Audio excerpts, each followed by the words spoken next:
Memiliki benda antik dan mahal tentunya merupakan kebanggaan bagi beberapa orang. Makanya, orang-orang yang terbilang kaya biasanya suka ada barang-barang antik di rumahnya, hanya untuk memuaskan hobi mereka. Tapi bagaimana jika benda antik yang mungkin ada di rumah kalian menyimpan kisah-kisah pilu dari masa lalu dan kemudian justru menghadirkan kisah-kisah seram untuk mereka yang memilikinya sekarang?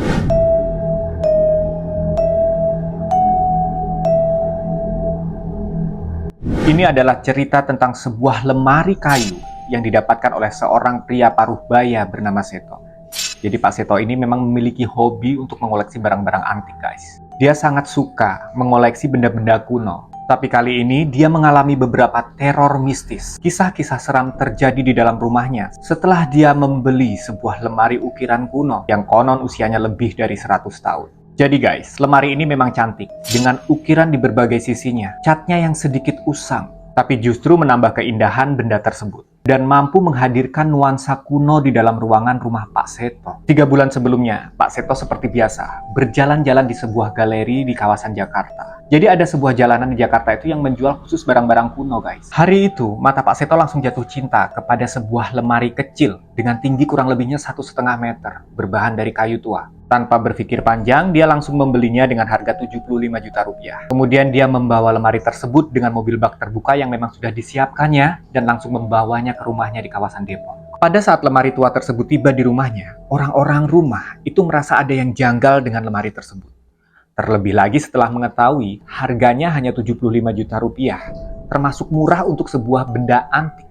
Jumlah itu terlalu kecil untuk sebuah lemari yang usianya konon lebih dari 100 tahun.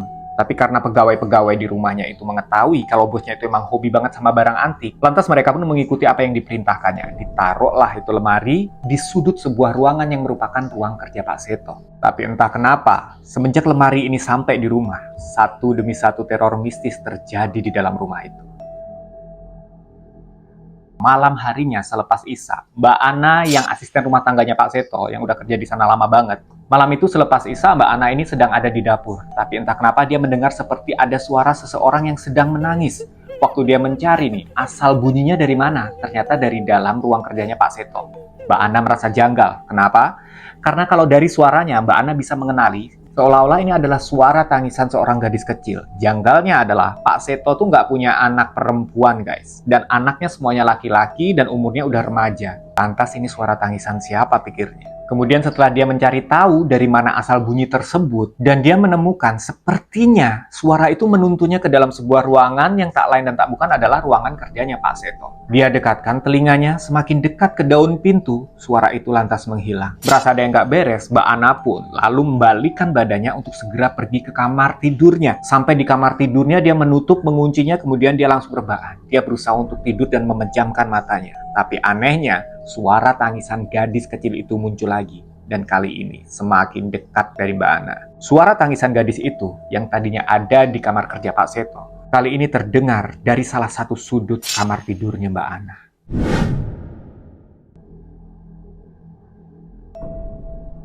Beberapa hari setelahnya, Farhan yang merupakan sopir dari Pak Seto itu berjalan dari arah luar ke arah dapur dengan niat untuk membuat kopi. Jadi Farhan ini kan sopir, jadi dia itu terbiasa membuat kopi sendirian. Dan untuk mencapai dapur, dia itu harus melalui ruang tengah, ruang kerjanya Pak Seto juga dia lewatin, dan kemudian barulah sampai ke arah dapur. Tapi belum juga dia sampai di dapur, dia melihat ada sekelebatan bayangan gadis kecil yang berlari dari ruang kerjanya Pak Seto menuju ke arah dapur. Masuk dia ke arah dapur. Tapi ketika dia periksa ke arah dapur, nggak ada siapa-siapa, kosong. Karena dia pengen ngopi banget, dia cuekin lah itu bayangan. Dia masuk ke dapur, dia seduhlah kopinya. Tapi ketika dia mengaduk kopi yang ada di dalam gelasnya, tiba-tiba ada sesuatu yang sangat-sangat dingin memeluk kakinya dari belakang.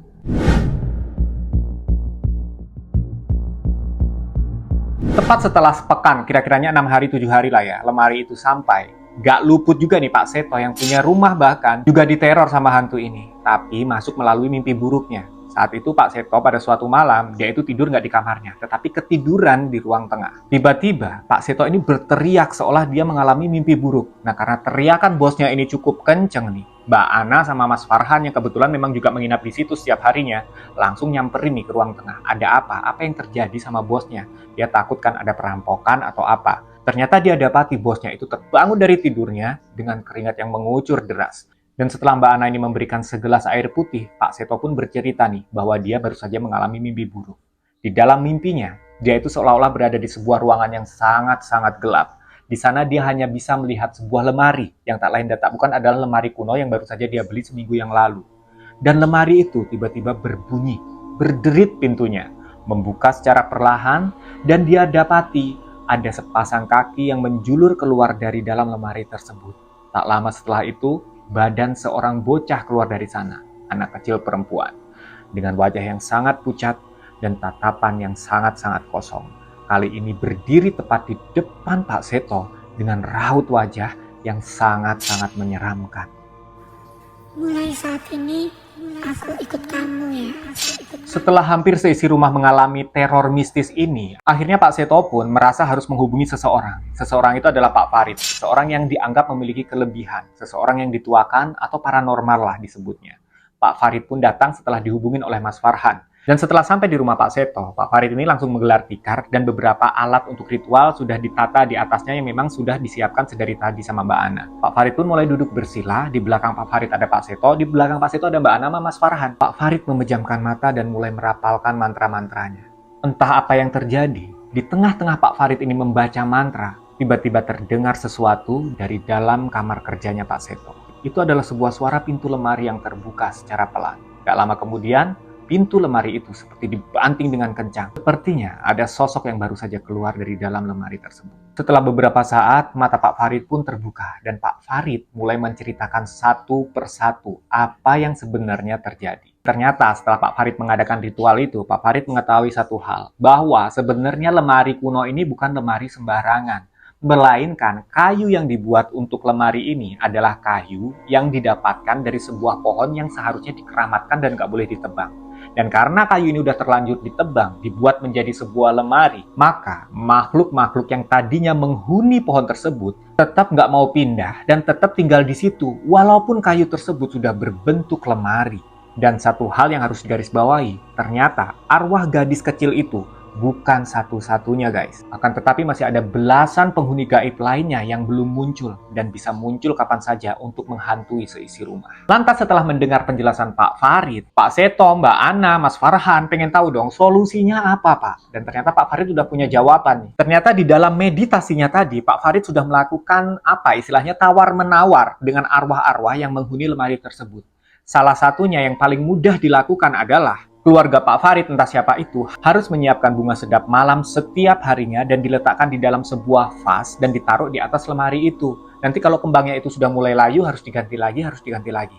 Dan itu merupakan persyaratan yang diberikan oleh arwah gadis penunggu lemari itu sebagai pemimpin dari makhluk-makhluk gaib yang menghuni lemari tersebut, guys. Akan tetapi Pak Farid juga menjelaskan bahwa cara ini bukanlah cara pengusiran, yang artinya arwah-arwah tersebut masih akan tetap ada di sana. Dan cara ini hanya untuk menetralisir agar arwah-arwah tersebut tidak melakukan hal-hal yang membahayakan penghuni rumah. Kalau menurut kalian, apa yang akan kalian lakukan jika di dalam benda kuno yang mungkin saja ada di rumah kalian, ada penghuni-penghuni yang bisa saja keluar di jam-jam tertentu dan mengganggu kalian, sadar atau tidak? Tapi pertanyaannya adalah, ada nggak benda kuno di rumah kalian?